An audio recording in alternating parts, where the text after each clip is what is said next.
ఈ రోజు రాహుల్ గాంధీ గారు ఆ రోజు మనము పాదయాత్రలో చెప్పిండ్రు, నిన్నటి వరకు ఎన్నికల్లో చెప్పిండ్రు, కులగణన అనేది ఎక్స్రే ఎట్లా తీస్తామో అట్లా కులగణన చేపట్టాలి అని చెప్తే ఒక అడుగు ముందుకేసి మన ముఖ్యమంత్రి గారు ఎక్స్రేనే కాదు మొత్తం health body checkup, complete body checkup చేసుకుంటే ఎట్లా రిపోర్ట్ వస్తుందో ఆ విధంగా ప్రతి ఒక్కరు ఇంట్లో ఎవరికి ఏ అవస్థలున్నా, ఏ కష్టాలున్నా, ఏ నష్టాలున్నా, నిరుద్యోగం ఉన్నా, ప్రభుత్వ ఫలం అందకపోయినా కూడా ఈ కులగణన ద్వారా ప్రజలకి ఈ రోజు ప్రభుత్వం అందుబాటులో రావడానికి ఇంత మంచి ఒకటి దేశంలో చెప్పుకోదగినటువంటి కులగణన సేకరిస్తోంది. ఇది ఏమన్నా మీరు చర్చకు సిద్ధమా అని అడుగుతున్నా. అవసరమైతే నేను ఇంత వివరంగా చెప్తున్నా, మీరు చర్చకు రండి అని అడుగుతున్నా.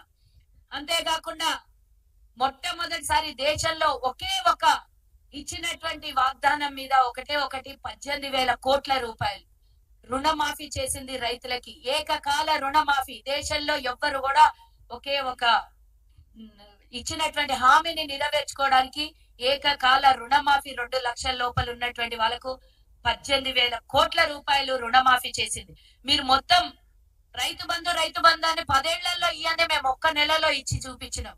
ఇది కదా కాంగ్రెస్ చేస్తున్నటువంటి లబ్ధి ప్రజలకి, ఇది కదా రైతులకు అండగా నిలబడుతుంది. అంతేకాకుండా ఇచ్చినటువంటి హామీలో భాగంగా 500 రూపాయలు రైతులకి బోనస్ గా సన్న బియ్యం మీద కాంగ్రెస్ ప్రభుత్వం ఇస్తోంది. ఈ రోజు మీరు ఎన్నడన్నా ఇచ్చిర్రా? కనీసం ఒడ్లు కొనడానికి కూడా నిరాకరించిన వాళ్ళు మీరు. ఈ రోజు కాంగ్రెస్ ప్రభుత్వం ముందుకొచ్చి 500 రూపాయలు వాళ్ళకి బోనస్ ఇస్తోంది. అలాగే గ్రూప్ 1 దేశ చరిత్రలో ఎవ్వరు కూడా చెయ్యనటువంటిది.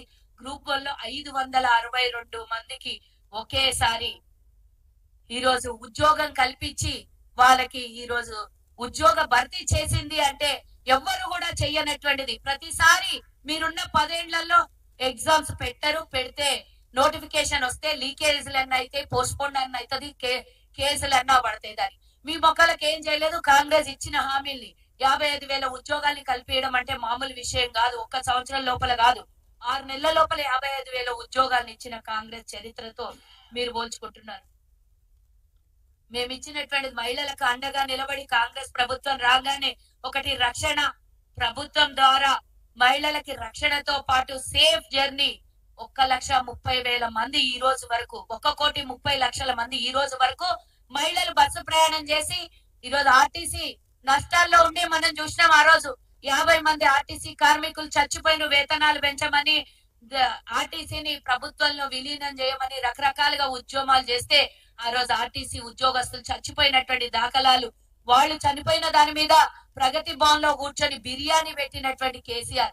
కానీ ఈ రోజు ప్రభుత్వంలో అధికారంలో రాగానే మహిళలకే కాకుండా అటు ఆర్టీసీ ఉద్యోగస్తులకు కూడా నష్టాల్లో ఉన్నటువంటి ఆర్టీసీకి 3,000 కోట్ల రూపాయలు చెల్లించి లాభాల బాటల దిశగా పంపించినటువంటి కాంగ్రెస్ ప్రభుత్వం మీద మీరు మాట్లాడుతున్నారు ఈ రోజు.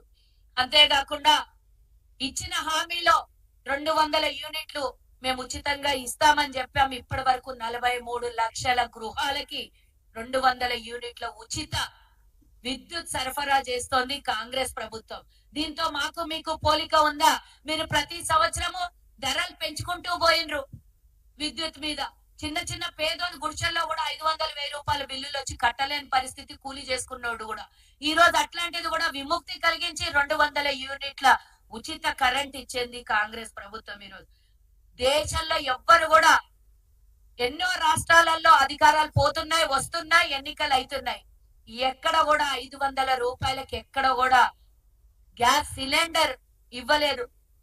కేంద్ర ప్రభుత్వం దగ్గర మేము 1000 రూపాయల సిలిండర్ ని, 1200 సిలిండర్ ని కొని 500 రూపాయలు ప్రభుత్వం మీద భారం వేసుకొని ప్రజలకి అనుకూలంగా ఇచ్చినటువంటి వాగ్దానాల్ని నెరవేర్చడం కోసం ఈ రోజు మేము 500 రూపాయలకు సిలిండర్ ని అందజేస్తున్నాం. దాని మూలంగా 45 లక్షల కుటుంబాలకు ఈ రోజు సిలిండర్ పంపిణీ చేస్తున్నాం మేము. అంతేకాకుండా 4.5 లక్షల ఇందిరమ్మ ఇండ్లని ఈ రోజు మేము శంకుస్థాపన చేసి ముందుకెళ్తోంది. అగ్గిపెట్టె ఇల్లు అన్నావు కేసీఆర్, కానీ ప్రభుత్వ హయాంలో ఒక్క రోజు కూడా కనీసం 20-30 వేల ఇండ్లను కూడా ఇయ్యలేదు నువ్వు. ఈ రోజు మేము 4.5 లక్షల ఇండ్లని మేము ప్రతి నియోజకవర్గానికి 119 నియోజకవర్గాల్లో 4.5 లక్షల ఇండ్లకి మేము మొదలు పెట్టాము ఈ రోజు.